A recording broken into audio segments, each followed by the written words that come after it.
மண்டலம் பாதிக்கப்படுதல்.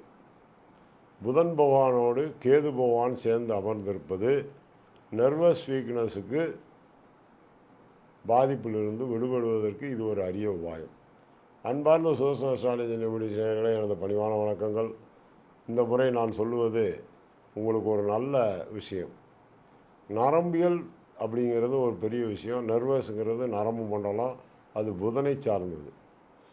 எப்போவுமே புதனோட கேது சேர்ந்து கன்னியில் இருந்தாலும் சரி, அல்லது தனுசில் இருந்தாலும் சரி, அங்கிட்டு மீனத்தில் இருந்தாலும் சரி, இங்கிட்டு மிதுனத்தில் இருந்தாலும் சரி, இந்த 4 பாயிண்டில் 4 எட்ஜில் இருக்கக்கூடிய இடத்துல புதன் கேது இருந்தால் நர்வஸ் வீக்னஸ் ஆகிடுறாங்க. நரம்பு மண்டலம்லாம் தளர்ச்சி அடைஞ்சிருது. அதை விட கேன்சரில் கண்டிப்பாக ஒருத்தவங்க செத்து போயிடறாங்க அவங்க வீட்டில். அப்போ அதை எப்படி நம்ம சரி பண்ணிக்கிறது? அதுக்கு எப்படி சரி பண்ணால் சரியாக வரும்? நிறையா பேர் இதை ரொம்ப இதாக சொல்கிறாங்க. டெயின்ஸ், அந்த தண்ணி ஓட்டங்கள் இருக்கிற இடம், இந்த புதன் கேது 4 சதுர்கேந்திரத்தில் 4 மூலையிலையும் எப்போ வருதோ அப்போ. அதை விட என்னன்னு சொன்னால், புதன் திசை புதன் கேது இணைந்திருப்பவர்கள் தன்னறியாமல் செமன் போய்கிட்டே இருக்கும். பொம்பளை பிள்ளைகளுக்கு வெயிட் போய்கிட்டே இருக்கும். அந்த கருமுட்டை, சினைப்பை இதெல்லாம் கெட்டு போயிடுது. அப்போ நரம்பு மண்டலம் நர்வஸ் ஆகிடுது. அது வேறு ஆன்மாங்கிறாங்க, ஆவிங்கிறாங்க, என்னென்னமோ செய்கிறாங்க. ஆனால் இந்த நரம்பு மண்டல வியாதி வந்துருச்சுன்னா நிச்சயமாக சொல்கிறேன், பின்னாடி நமக்கு ஒரு பெராட்டிக்கல் அட்டாக் அல்லது பிட்ஸ், இந்த 2 நோயில் ஒன்று நமக்கு கண்டிப்பாக வரப்போகுதுன்னு அர்த்தம். அது எப்போ வரும்?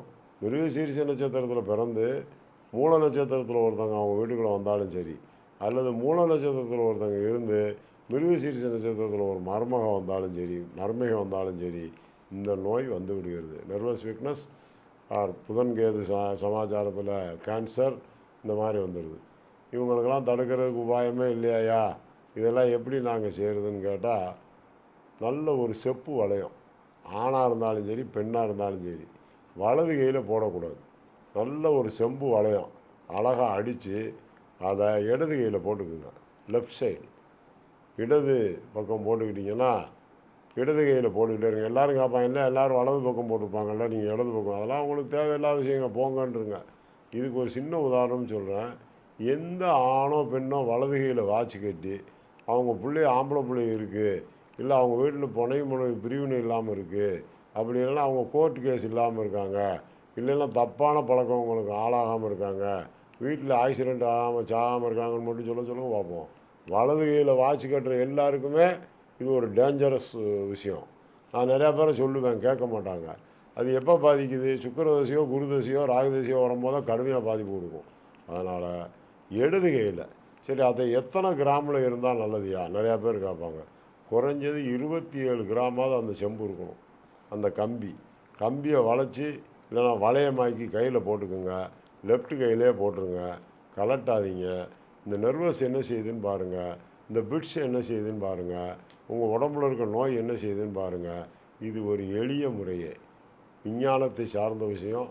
செப்பு கம்பியை அந்த மாதிரி போட்டு அடித்து போட்டிங்கன்னா உங்களுக்கு பயன் தரும் என்பதை கேட்டுக்கொள்கின்றேன். நன்றி, வணக்கம்.